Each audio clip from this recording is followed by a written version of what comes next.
Salvador Torres es un artista nacido en los 70, es decir, que cuando Los Secretos cantaban sobre un vidrio mojado, escribí tu nombre, y Nacha Pop recordaba a la chica de ayer, este cartagenero era un adolescente de 15 años que se tuvo que colar en más de un concierto donde íbamos nosotros, la gente de 20.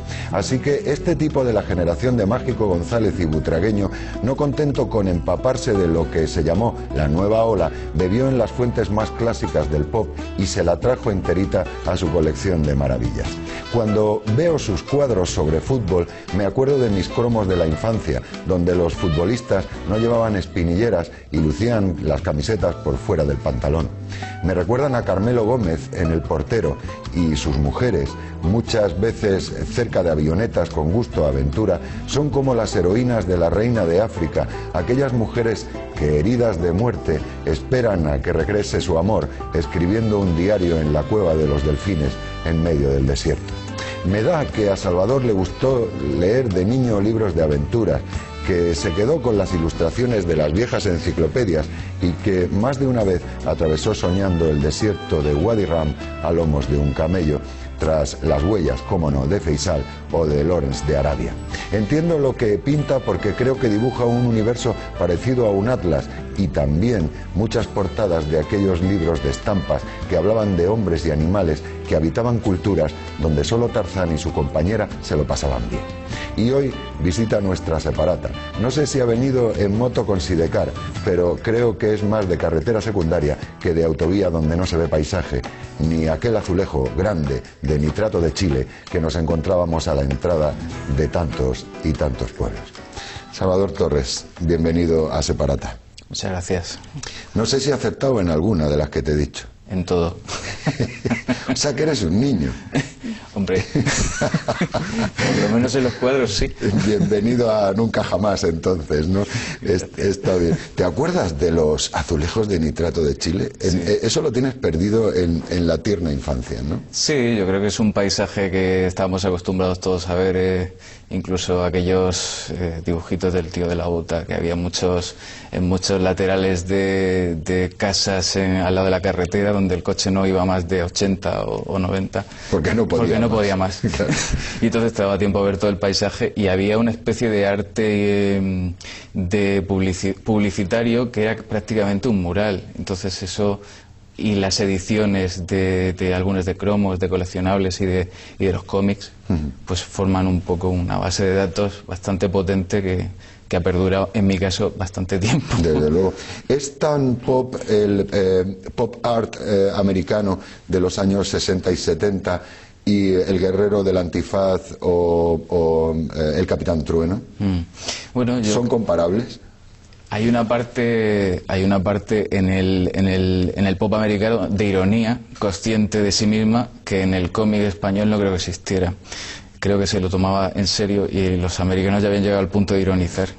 Pero bueno, con la distancia creo que se han equiparado. Entonces es perfectamente válido utilizar un tipo de revival de esa época, ya con nuestra visión más irónica, quizás. ¿Por qué da la sensación de cuando se ven tus cuadros de lo que decíamos al principio, que estamos presenciando un atlas humano?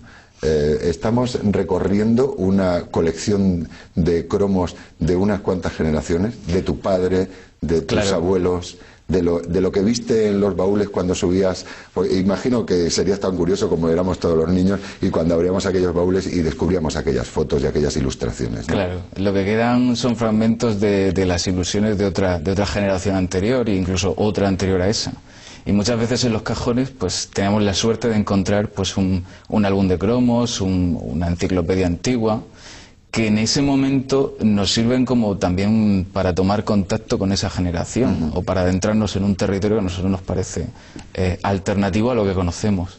Vamos a darle una vuelta a algunas imágenes que tenemos recopiladas de tu exposición, que se llama Narraciones Pintadas, que me apetece un montón que comentemos, porque por ejemplo el fútbol, hablábamos del fútbol que tú estás dibujando, que tú estás pintando, es un fútbol vintage, ahora se llama vintage, ¿no? Que es lo que decíamos, eran los cromos en blanco y negro prácticamente, o de foto en blanco y negro pintada de los futbolistas, porque hay algunas fotografías de jugadores de fútbol que llevan camisolas, que no son camisetas todavía, con sus hilitos para atar y tal, sí. Que recuerdo que el Bilbao, por ejemplo, el Sevilla, en sus centenarios han utilizado ese tipo de camisetas.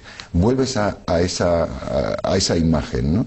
Sí, es una imagen, como tú decías, vintage o retro, como se llame, que en realidad es una especie de búsqueda de los personajes olvidados de aquella época, porque en realidad lo que hablabas de ese cajón de cromos antiguos, siempre encuentras una foto familiar de una persona en la que ha querido ser futbolista, y en ese caso pues está olvidado ese sueño, pero en realidad en ese cajón está almacenado. Eso es lo que quería recuperar con ese tipo de cuadros. ¿A los pintores les gusta el fútbol? Sí, claro. O sea, ¿pero quiere decir que tú eres futbolero? Sí. Yo veo el fútbol y digamos que es un espectáculo más que se puede filtrar y si uno ve la oportunidad creo que se puede filtrar. Es que tus cuadros sobre fútbol, que los veremos a lo largo de la entrevista, rezuman ese sabor del mito de los años 40-50, como Zamora y sus zamoranas, como Puskás, como la antigua legión de futbolistas que huyeron de aquella Hungría que no pudo ser campeona del mundo y se quedaron en un mundial. Ese tipo de historias que se contaban, la llegada de Di Stéfano, dónde jugaba, si en el Madrid o en el Barça, ¿no? Todo ese tipo de cosas que de pequeños nosotros teníamos en sitios donde no había televisión, claro, que era en la imaginación, ¿no? Sí, es un poco un universo naif, porque en realidad todo lo que se contaba supuestamente, pues supongo que había los intríngulis más parecidos a lo que puede ser la realidad que todos conocemos actualmente. Lo que pasa es que se vendía de una manera tan edulcorada y tan ingenua que la gente pues se la creía. Y creo que ese universo ingenuo es el que también le hace a uno rememorarlo y volver a como un territorio de la felicidad, a un territorio de la ingenuidad, que es un poco la intención seguramente última de ese rescatar ese tipo de... Tienes algunos cuadros, uno de ellos hemos estado hablando hace un rato antes de empezar la entrevista, que se llama La Encrucijada. Es un cuadro donde se imagina a un adolescente tomando la determinación entre ir hacia adelante con los estudios o tomar otra determinación y seguir soñando, ¿no?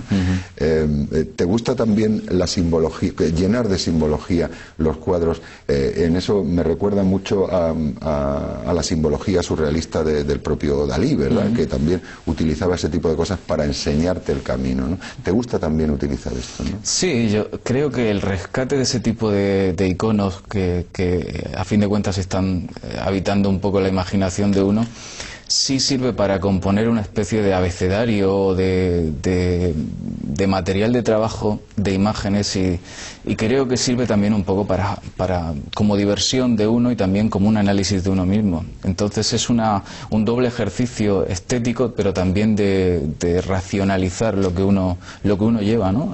Es un poco eso. Yo creo que a cualquiera que ahora mismo esté viendo esta entrevista, y que agradecemos muchísimo a los espectadores que nos estén viendo, y vea las imágenes que a continuación van a entrar, que serán las imágenes que hablábamos de fútbol, ahí los tenemos. Yo creo que más de un forofo va a ir a tu exposición inmediatamente para comprarte un cuadro de estos. Es que me parece una maravilla, no me digas. Es que son, además, el pelo a la antigua, ¿verdad? El jugador de fútbol sin espinillera, macho español, ¿no? Sí. Además el equipo colchonero, ¿no? Que venían del relleno de los colchones, porque en realidad no era tela de el doble color, ¿no? El Atlético Aviación. Sí, exacto. Un saludo aquí a todos los del Atlético. Es verdad, estamos hablando del balón de reglamento que se llamaba entonces, el balón de cuero. Y por supuesto todo el trabajo que desarrollas y que es una verdadera preciosidad. Sin embargo, hay otros elementos, como por ejemplo el que estamos viendo ahora mismo. Te atrae mucho la playa. Como es normal, tú eres de Cartagena, lo que es normal es que, vamos, sería normal que no te gustara el mar, pero los animales, el zoo o el circo, porque a veces cuando no había zoos en nuestra infancia siempre había un circo que te enseñaba una alimaña, ¿no?